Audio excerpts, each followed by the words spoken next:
C'est donc notre deuxième cours sur les Teilim, l'écouter à la côte. Veze Merukaz Sham Bepsukim de Shmuel, où là-bas il est écrit L'Inyan Malat Amirat Teilim, donc au sujet de Teilim, Ne'um Hagever Ukam Al She Ukam Ola Shel Teshuva. Comme c'est écrit au début du 23e Pérec du Shmuel Bet, il est écrit là-bas, voici donc le dernier discours de David Ameler.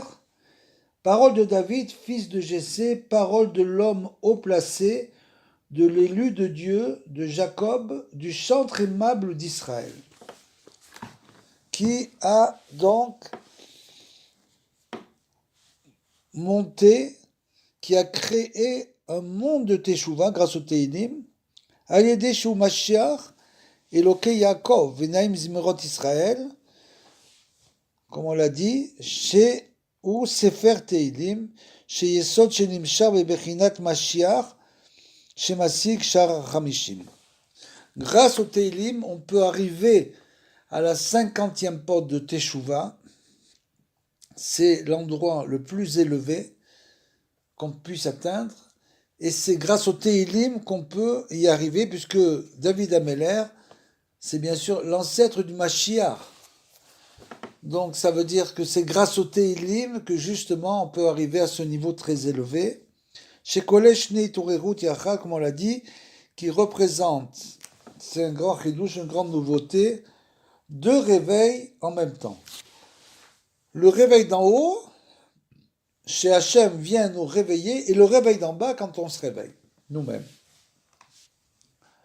Pour comprendre cela, il faut comprendre que ce qu'on appelle le réveil d'en bas, c'est tout simplement la prière. Quand l'homme se met en prière, il s'élève vers le Créateur. Il décide lui-même de se réveiller, de s'élever, de prier vers le Créateur. Alors que quand il étudie la Torah, c'est le phénomène inverse, c'est-à-dire que c'est le Créateur qui descend vers lui pour lui expliquer la Torah. Si Hachem ne nous expliquait pas la Torah, on comprendrait strictement rien. C'est pour ça que qu'est-ce qu'un Talmid Racham? Un Talmid Racham, c'est quelqu'un qui a un vrai Talmid Racham. C'est pas quelqu'un qui répète les paroles des autres. C'est quelqu'un qui a tellement épuré son corps, qui s'est tellement purifié, qui a tellement transformé ses traits de caractère, que Hachem, c'est un Kéli pour recevoir la compréhension d'Hachem. Donc il a tellement travaillé, il a tellement étudié, qu'il a un Kéli, un très grand Kéli pour recevoir directement d'Hachem une compréhension très profonde. Comme par exemple les grands sadikim qui faisaient des jeûnes, etc. Tout ça pour essayer, pour arriver à comprendre la Torah. Et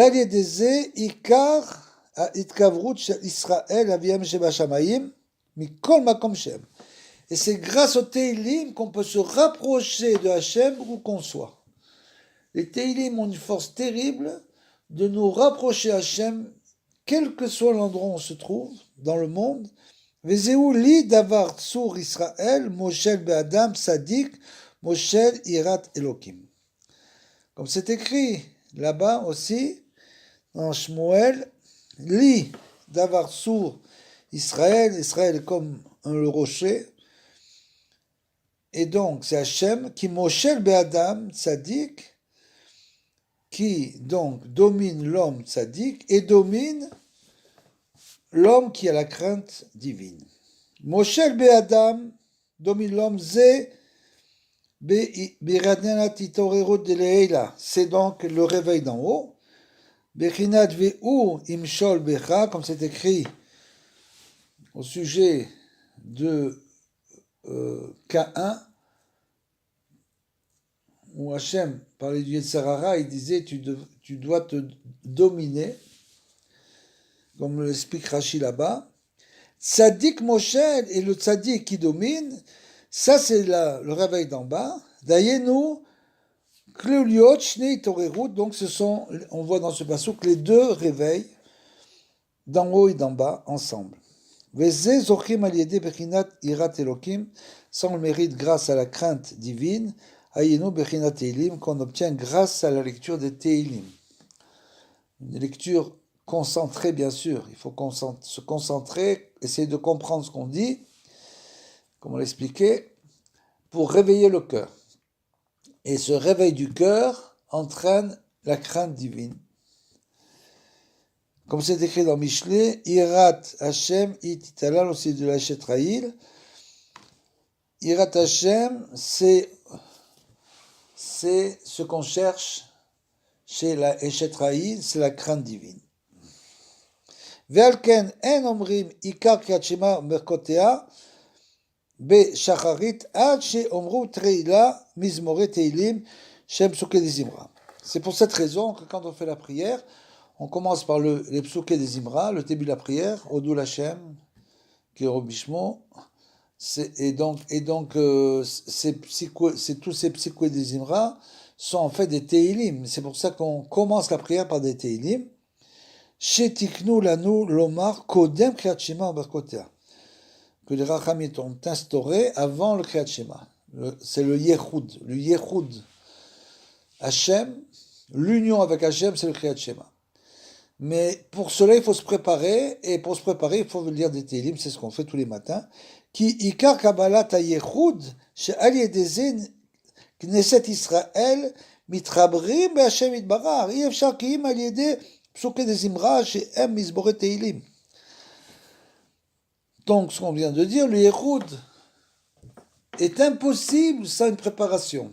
Sans les psuke des Imra, sheklulim beshni torerut she'al yedeze ikar Yehoud, qui comprennent, comme on l'a dit, les deux réveils, le réveil d'en haut et le réveil d'en bas.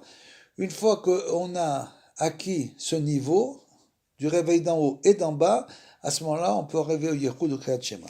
Ve'alken omrim המזמורים האחרונים שבסוף התהילים שהם 10 הללויות שהם בסוף תהילים שכלולים מכל ספר תהילים שנאמר ב10 מיני נגינה. Donc on va dire les Alléluia, il y en a 10 à la fin du Sefer Teilim. On va dire donc quelques-uns de ces Alléluia, sauf Sefer Teilim, qui correspond aux 10 chants, aux 10 paroles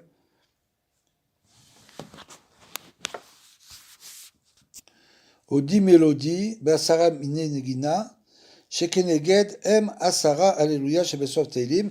Et en face de ces 10 mélodies, des 10 chants, les 10 paroles, il y a les 10 Alléluia de la fin du Sefer de Teilim, ou Mizmor Acharon, ou Klaliut et Klaliut, Shekolel Bazé, Kol Amizmorim Beasmo, Kol Ayechoud, Alléluia, Vesiem, Kol Aneshama Telia, Alléluia. Et comme on le dit, le dernier Alléluia, Alléluia Bekotchol Berkiauzo, celui-là, il englobe en lui toutes les louanges qu'on peut faire à Hachem. Toutes les louanges, il englobe, qui, comme Chazal on dit dans Psachim, Be'asara leshonot ne'emar sefer teilim, ve'gadol mikulam, alléluia, shekolel, kol sheva ve'sheba be'atachat. Ça veut dire que, bien sûr, c'est, comme on vient de le dire, il y a 10 sortes de mélodies dans Sefer Teilim, et le dernier, Alléluia, est celui qui englobe toutes les louanges Hachem. Ayinu bechinat anal. Ki Alléluia ou ikar bechinat klaliut Sefer Teilim, shekolel sham vesheba bevatachad. Donc, ce Alléluia, c'est une grande louange Hachem. Nous, on a l'habitude, on dit ça de manière machinale. Il faut bien comprendre qu'avant que le dise David, ça n'existait pas. Donc c'est une louange Hachem qui comprend en elle le nom de Hachem et le Shevar et la louange Hachem. Dayeno Bechinat, Titoreru Dilala, Titoreru Diletata, qui présente donc en lui les deux réveils, comme on l'a dit, Kolel Yachad, Shezeu Bechinat, Alléluia. שההלל שאנו אומרים והשם יתברך בעצמו הם שניהם אחד. Parce que la louange que l'on fait et Hachem Yitbarach lui-même, en fait, les deux sont inclus, sont ensemble. Ve'u tilatecha ve'u elokecha. Il est ta louange et c'est ton Dieu. Zeu ikar shlimut atfila ve'ateila. Et c'est donc ça, la plénitude de la tfila et de la louange. Kamouva. Ve'zeu alléluia berosh alléluia besof. Comme c'est marqué, ces deux louanges, il y a au début et à la fin, c'est-à-dire que je crois que c'est un des derniers jours, peut-être le jour de Shabbat, qui commence et finit et à l'intérieur desquels se trouvent les 10 Alléluiot. Vechen tiknu le shilshule Alléluia, batar Alléluia, qui naoutz Rocho vesofo, vesofo verosho. En fait, tout ça est englobé. C'est comme s'il n'avait ni début ni fin. Tout marche, tout fonctionne ensemble. Vechen neutzim ou mechubarim, amizborim lazé. Et ainsi, dans le Sefer Tehilim, tous les mizmorim du Sefer Tehilim, toutes les louanges, sont tous reliés les uns aux autres en fait. C'est comme une grande louange immense à Kadosh Baruch Hu, mais tout est relié. Il n'y a pas de début et de fin en quelque sorte. Tout est en quelque sorte relié puisque c'est un éveil d'en haut et d'en bas en même temps. Donc ça veut dire que quand on fait les Télim, on atteint un très très grand niveau de Kedusha qui a kol echad, arosh ve'asov ve'torerut, elion ve'tarton, וזהו בחינת כל הנשמת אליה הללויה, כמו להדי, שהוא סיום ספר תהילים, שהוא כולל כל התהילים. היינו כמו שחז"ל אמרו, על כל נשימה ונשימה תעלייה. Comme les sages nous enseignaient, on doit louanger le Créateur à chaque respiration. À chaque respiration, on doit louanger le Créateur, vezé Aïkar, Leda, Shekol, Neshima, Veneshima, Meito Itbarach, tout ça pour savoir qu'en fait, nous respirons, bien sûr, grâce au Créateur qui nous permet de respirer, qui nous donne la respiration. Ou les Halel, Shemo Itbarach, Alkol, Neshima, Neshima, pour savoir qu'on doit louanger le Créateur à chaque respiration. Ve'achakar Srichi Miyad, להללו, על זה בעצמו שאנו זוכים להלל שמו שזהו בעצמו הנשימה. Et après, il faut tout de suite louanger le Créateur à cette chose justement que nous avons mérité de pouvoir le louanger, son nom, שזהו בעצמו הנשימה. C'est-à-dire que c'est lui-même la respiration, c'est lui qui nous donne la respiration.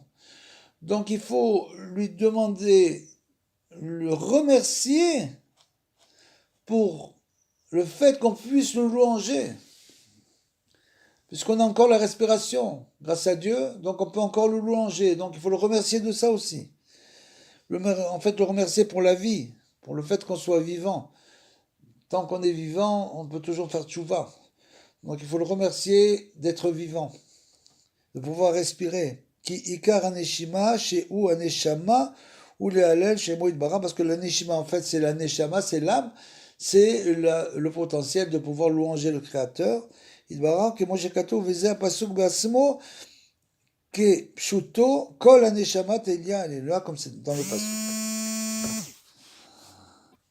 Nimsa chez leolam srichim le halel chez Moïd Bara. Bechinat ve'anachnu nevaria ve'ata ve'adolam alluya. Donc, on apprend du Sefer Tehilim qu'on doit louanger constamment le Créateur. C'est une chose qui paraît évidente quand on fait les prières, etc. Mais c'est pas si évident. C'est pour ça que Rabbi Nachman nous conseille de faire aussi dans l'Idbo des doutes, de dire des Tehilim dans l'Idbo des doutes, parce que les Tehilim, c'est des louanges à Hachem. Vous vous rendez compte que David Ameller, il écrit un livre entier de louanges. C'est une chose incroyable.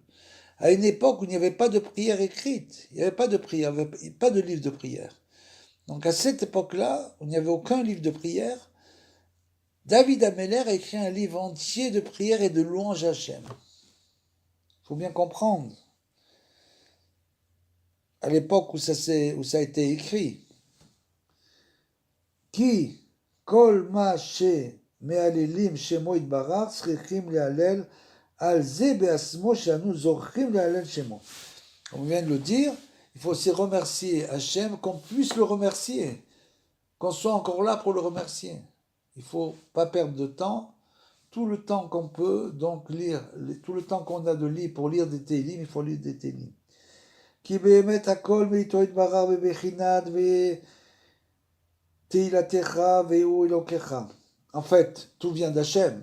Ça, c'est une chose évidente. De dire que tout vient d'Hachem, c'est une chose complètement évidente. Ve'zehu bechinat filat apsukim.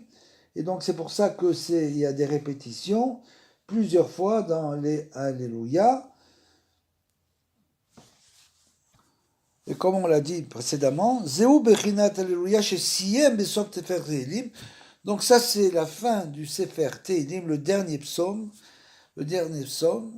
Shekolel Shem veshevar yachad, comme on l'a dit, qui englobe en lui le nom d'Hachem et la louange d'Hachem. Shehu bechinat klaliyut iterurut dele ela ou dele tatas. Donc ça représente, comme on l'a dit, les deux réveils d'en haut et d'en bas. Yachad, chez Ali des Ikar Itarbrut Israël Averan Shabashamayim, mais c'est grâce à cela qu'on arrive à se relier au Créateur. Chez Zéou Ikar Bechinat Yehoud, et ça c'est l'essentiel du Yehoud, c'est-à-dire de l'union avec Hachem. Chez Zéou Bechinat Kriyat Shema, puisqu'après on fait le Kriyat Shema, le Yehoud c'est le Kriyat Shema, Bechinat Hachem Elokeinu, Hachem Echad, comme on l'a expliqué. Donc ça veut dire que les Tehilim sont une préparation au Yehoud Hashem, à reconnaître dans ce monde l'unité d'Hachem. Pour reconnaître l'unité d'Hachem, il faut faire des Tehilim, il faut louanger le Créateur. On n'est pas des philosophes, des gens qui philosophent sur Hachem et qui reconnaissent l'unité du Créateur, etc. Mais sans faire de prière, sans faire de Tehilim. Ça, c'est les philosophes. Ils ne peuvent pas comprendre, c'est impossible de comprendre sans réveiller le cœur. Pour réveiller le cœur, il faut faire des Tehilim, Idbo des doutes et des Tehilim, avec Kavana, avec intention, et c'est comme ça qu'on réveille notre cœur pour arriver au Kriyat Shema, c'est-à-dire l'union véritable avec Hachem Elokeinu, Hachem Echad.